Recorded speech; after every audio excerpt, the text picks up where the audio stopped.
tornado warning, and you should take cover right now. It does look like it's heading right towards you. Words no one wants to hear. In a sight you really don't want to see, an EF0 tornado spinning through Johnson County.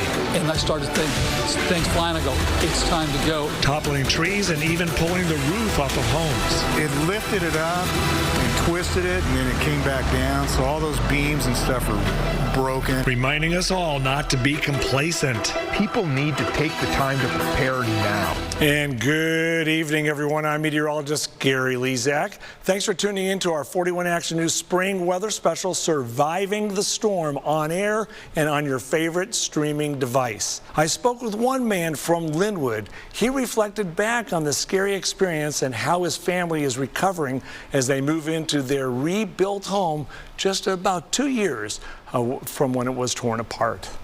We gotta go, pack up quick. Lowest level southern part, smallest room in your house in Lawrence at this moment. The tornado was roaring towards Linwood, Kansas, and the residents of this small town of around 400 people took cover. I grabbed like an 8-crate foam pad and just grabbed it and pulled it over my wife and my dogs, and we just waited until it was done. This was a rare tornado warning where people actually had more than 30 minutes lead time to prepare. While I was at work tracking the storm on one of the storm apps, I saw that, obviously I know your house is on the map, so I knew it was coming across there. As the storm progressed towards Linwood, Aaron McLaren called his grandpa, that he calls Grandpa Dave, who was inside their Linwood home, to get in the car and head to Tonganoxie to take cover and get out of harm's way. I was prepared just to hunker downstairs, but he says, you better get out. Good idea. Wow. Salvage my car. The car likely would have been picked up and tossed around by the strength of this EF4 tornado with nearly 200-mile-per-hour winds, or maybe even stronger. Issuing tornado warnings are not an easy decision. 41 Action News meteorologist Lindsay Anderson is telling us that as she shares how members of the National Weather Service tracked that EF4 tornado nearly 2 years ago. It's not too often someone has a first in a well-established career, but Jimmy Barham will never forget his very first tornado warning issued on May 28, 2019. The tornado that hit Linwood, Kansas, along with Smithville and Kearney, Missouri. My first warning was just barely into Leavenworth County because I grabbed it from way south of Linwood. I wanted to give as much warning time as possible into our area. Pretty quickly, the tornado warning turned into a tornado emergency, the first ever issued for the Kansas City area. A tornado emergency was first created on May 3rd, 1999, when a powerful tornado flattened homes near Oklahoma City. While rare, it emphasizes the extreme danger heading straight for populated areas. We wanted to be very aggressive with that messaging, seeing what it was doing in Kansas and as it was coming in. So I pulled the trigger on that first tornado emergency, and that was actually my first tornado warning. Andy Bailey, Jimmy's boss and warning coordinator, orchestrated everyone's roles. While 2 radar operators analyzed each radar scan, the other meteorologists in the room helped with communication on social media and relaying information to the media and emergency managers. It gets pretty tense, organized chaos, but there's a lot of disciplined communications going on just to help with the warning process. Jimmy's story is a good reminder of how preparation saves lives, and Bailey wants everyone to remember that. Thank you so much, Lindsay. When a warning is issued, it's ideal to shelter in a basement, storm shelter, cellar, or safe room. But some people don't have that option. So if you have a basement, go in there. Even if there are windows, it's okay. If you don't have a basement, find the lowest level center part, smallest room of your house. It will likely be a bathroom or a closet in the middle of your house. Welcome back to our spring weather special, Surviving the Storm. Knowing how to respond when severe weather strikes is vital to staying safe. Meteorologist Jeff Penner shares what you need to know.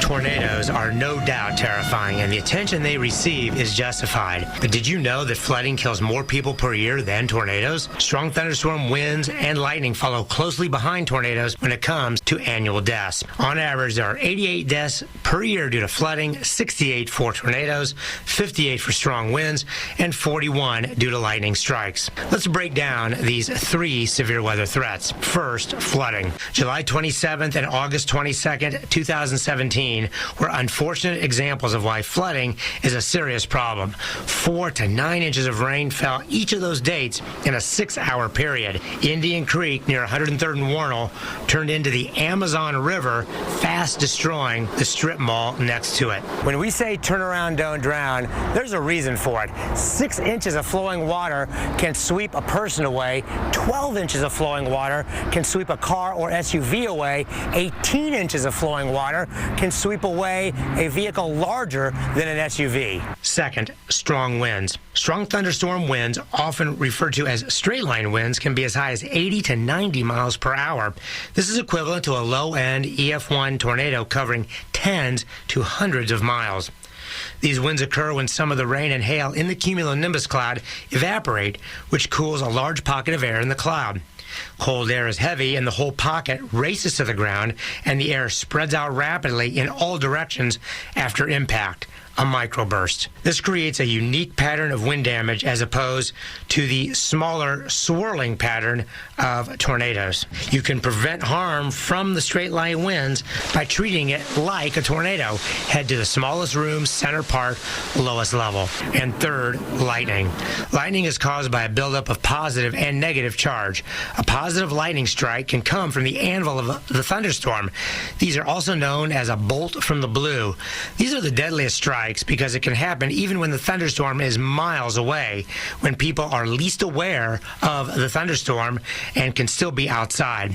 Now, if you see lightning, start counting until you hear thunder. When you count to 5, that equates to 1 mile. Remember, when thunder roars, go indoors. Meteorologist Wes Peary introduces us to 3 41 Action News storm chasers. Oh, I've always had a fascination since I was a kid with storms. I used to be terrified of them, actually. Lived on a farm in northern Missouri, and we had an actual grain bin bounce over the top of our truck as we were backing hay into a machine shed. And ever since then, it just tripped with me. I was always fascinated in severe weather growing up, being in Wichita in the middle of Tornado Alley. The 41 Action Storm Chasers. Steve Polly, Mikey Gribble, Eddie Aldring. All come from different backgrounds. Deputy Sheriff. I'm Director of Engineering for a manufacturing company. I actually teach automotive technology at Pittsburgh State University. They have all been chasing tornadoes since. I've been storm chasing since roughly 2004. Since I could drive. I started storm chasing in 2001. All of a sudden, we see this wedge emerge at us that was probably a half to a mile wide. There's a tornado that's probably passing right in front of me, about a quarter of a mile away. So that's pretty tense moment. I got Howell, Nebraska, which is number 2 largest. Got the El Reno tornado, which is now number 1 largest. Despite the lack of action, their passion and mission remains the same. A lot of people think we are only in it for the thrill. Chasers are not out there to just thrill seek. We're out there to help. I take a great deal of pride in being part of the solution and helping. With the help of these 3 expert storm chasers, the 41 Action Weather Team is prepared to keep you and your family safe this severe weather season. The centerpiece of this huge atmospheric puzzle. There's a river of air above us flowing regularly, and it's fascinating. This year in October, this is October 28th, notice this feature here. A big storm developed in the southwest. It produced an ice storm, major winter event in Oklahoma in October. Now watch this. See this? We knew at this time it was about a 46-day cycle. 46 days later, look, there's a storm there. We go to January, there's a storm there in the same spot. We go to March 17th last week, there's a storm there.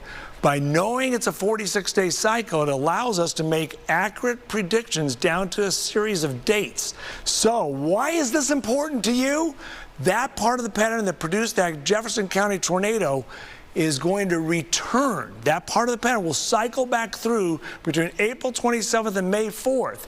And the way the weather pattern works with the LRC, the threats of severe weather will migrate north and west. So this is one of our target dates date ranges for a series of storms. The signature part of the pattern will return April 27th to May 4th and also June 12th to 18th. There are other dates as well. These are the dates that we expect potential severe weather. Go to KSHB.com. We'll see you tonight at 10. Thanks for watching.